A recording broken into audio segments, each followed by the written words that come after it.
How's it going, everybody? Welcome back to 2A News Now.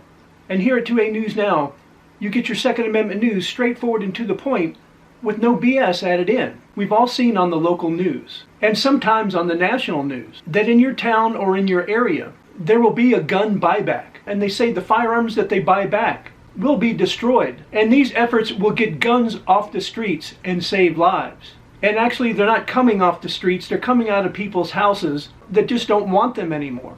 But also, something else is going on, and the gun haters who are infected with the liberal pathogen are really pissed off because now we're finding out a lot of the times these firearms aren't completely destroyed. We've also seen videos on social media where people try to purchase these firearms for cash outside of the designated area for the gun buyback, and they're offering a lot more money than the gift cards that they're handing out for these gun buybacks. They say it pays to read the fine print. Financing a car, or putting your name on a contract to have the guns you've collected destroyed by a third party. The New York Times has discovered that, contrary to what many gun control activists thought was happening with the firearms that have been turned over to companies like Gunbusters. Parts of those guns are still being sold to interested parties.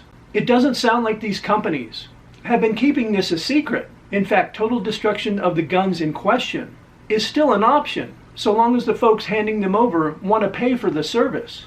If they don't, Gunbusters will destroy the frame or receiver free of charge, but the other parts of that gun may end up offered for sale.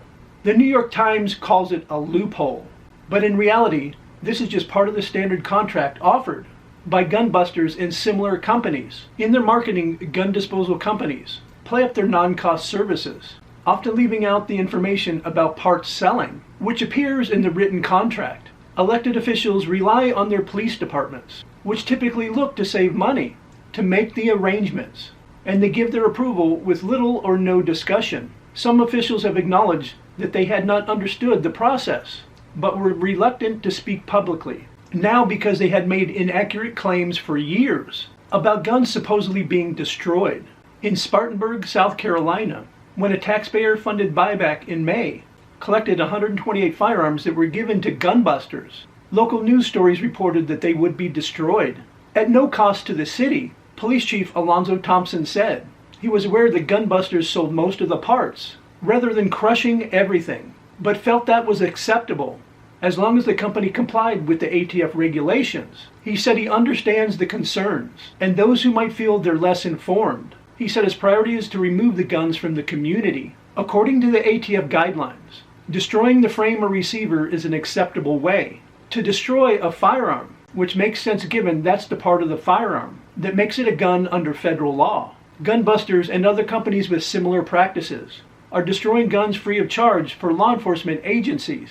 But of course, gun control groups are still crying foul, with every town in Gifford saying that they had no idea this is how the gun destruction process works. And to be fair, myself and others that I know didn't know this was the accepted practice either. Like most of you, I assumed they were being completely destroyed. But now that we find this out, I think it's fantastic. But remember, nothing is free. So how exactly did the anti-gunners think companies like Gunbusters were able to pay their employees if they're not charging a penny to destroy the firearms that were turned over to them? Scott Reed, the president of Gunbusters, said their services are free for law enforcement agencies, but if they can't cover the cost by selling parts, they have to charge for it.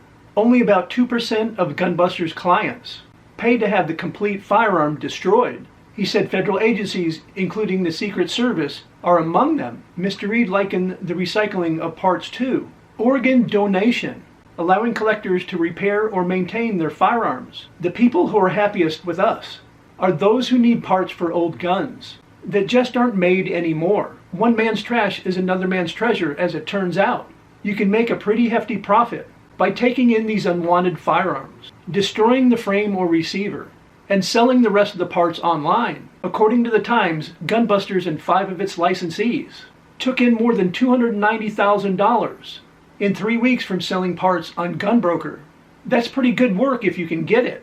Of course, now that the paper has discovered the practice, it might soon be more difficult for companies like Gunbusters to get that work. Surely the anti-gunners will be looking at establishing a program of their own to assure the utter annihilation of every firearm collected during a buyback. or confiscated compensation event, either destroying the guns themselves or even creating a new nonprofit that will subsidize the destruction of the turn-in firearms. If anti-gun billionaires like Michael Bloomberg have the money to fund an in-house law firm and salt academia with anti-gun activists, I'm pretty sure he could cut a check to cover the costs of destroying every gun part as well as the frame or receiver, or even create a company of his own to do the same, despite the attempt by the New York Times to turn this into some sort of scandal. This really shouldn't come as a surprise to anyone who have actually read the contracts from gunbusters or other companies. Let me know in the comment section down below, did you know that was common practice in the industry?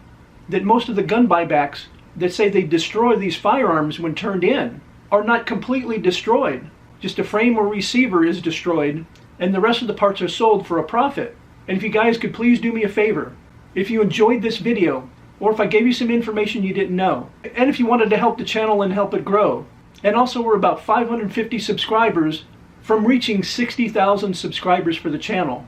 If you guys could just take a few seconds of your time and like, share, and subscribe and hit those post notifications. And I invite you to come back and watch my next video.